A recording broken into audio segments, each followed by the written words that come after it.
It's the last night of October.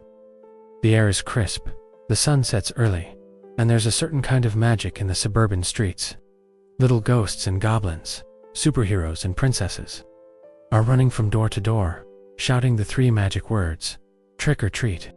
Porches are covered in grinning jack-o'-lanterns, fake cobwebs, and plastic skeletons. It's a night of candy, costumes, and scary movies.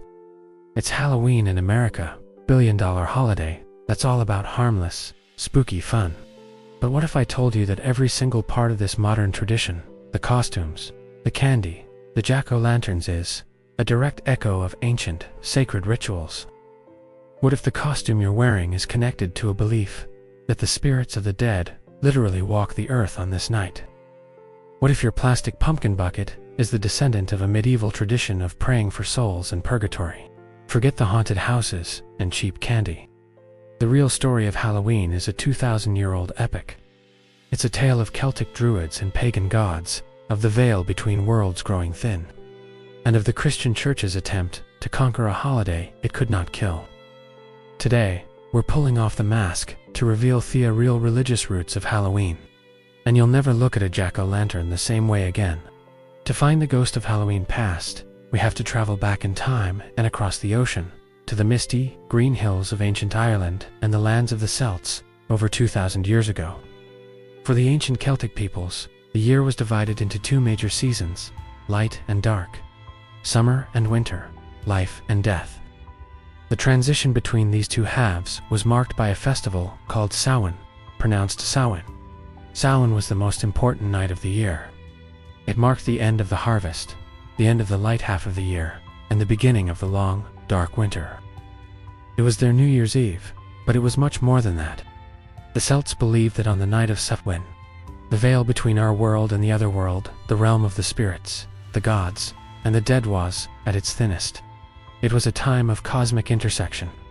The laws of time and space were suspended, and the souls of those who had died during the past year were free to walk the earth one last time on their way to the other world. This wasn't necessarily seen as a bad thing, but it was dangerous.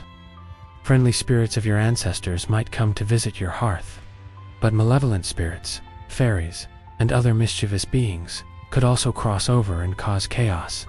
So, the Celts developed a series of rituals to navigate this supernatural night. Druid priests would light huge, sacred bonfires on hilltops, which were thought to have protective and cleansing powers. People would take an ember from this communal fire to relight their own hearths at home, a symbol of community and protection through the dark winter. And the costumes. This is where they come in. The Celts would wear costumes, often animal heads and skins and masks. They did this for a couple of reasons. One was to disguise themselves from those malevolent spirits. If you looked like a spirit yourself, a wandering ghoul would leave you alone. Another reason was to represent the spirits of nature or to act out stories of their gods. They would also leave offerings of food and drink on their doorsteps, a feast for the spirits of their ancestors, to welcome them and ensure their goodwill for the coming year. So on this one night, you have bonfires, costumes, and offerings of food, all tied to the belief that the dead walk among the living. This powerful, deeply ingrained pagan festival posed a major challenge for a new religion that was spreading across Europe. Christianity. As the Christian Church grew, its strategy for dealing with popular pagan traditions was often, if you can't beat 'em, join 'em, rather than abolishing a beloved festival outright, which could cause resentment. The Church would often co-opt it, layering a Christian meaning on top of the old pagan one. And that's exactly what happened to Samhain. In the 8th century, Pope Gregory III made a clever move. He shifted the date of a Christian feast day, the Feast of All Saints, or All Hallows Day, from the spring to November 1st. This was a day to honor all the Christian saints and martyrs.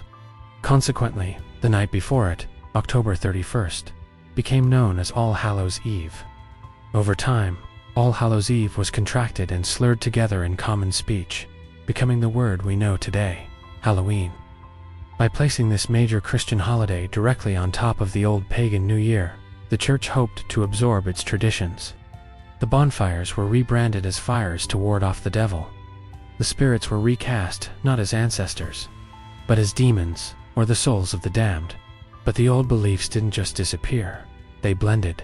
And this blend created the traditions that would eventually lead to In medieval Britain, on All Hallows Eve and All Souls Day, a practice called souling emerged. Poor people, often children, would go door to door, offering to say prayers for the souls of a family's dead relatives who were believed to be in purgatory. In exchange, they would be given small, spiced pastries called soul cakes. Every cake eaten represented a soul prayed out of purgatory. In Scotland and Ireland, a similar tradition called guising developed, where young people would dress up in costumes, go door to door, and tell a joke, sing a song, or perform a little trick in exchange for a treat of food, nuts, or coins. Do you see the parallels? Dressing in costumes, going from house to house, receiving a food-based treat. This is the direct ancestor of modern trick-or-treating. It's the Celtic tradition of dressing up to fool spirits, blended with the Christian tradition of praying for the souls of the dead. So how did these old-world traditions come to dominate a night in modern America? For that we can thank the great wave of Irish and Scottish immigration in the 19th century, particularly during the devastating Irish potato famine. Millions of immigrants brought their rich folk traditions with them across the Atlantic, and they brought the jack-o'-lantern. The original jack-o'-lanterns weren't pumpkins. They were turnips or potatoes, hollowed out with a grotesque face carved into them to frighten away evil spirits. The tradition comes from an Irish myth about a man named Stingy Jack, a trickster who fooled the devil and was cursed to roam the earth for eternity, with only a burning coal inside a carved-out turnip to light his way. When the Irish arrived in America, they discovered that the native pumpkin was much larger and easier to carve. And so the turnip of Stingy Jack became the American pumpkin jack-o'-lantern. In the American melting pot, these various immigrant traditions began to blend and spread, but something else happened too.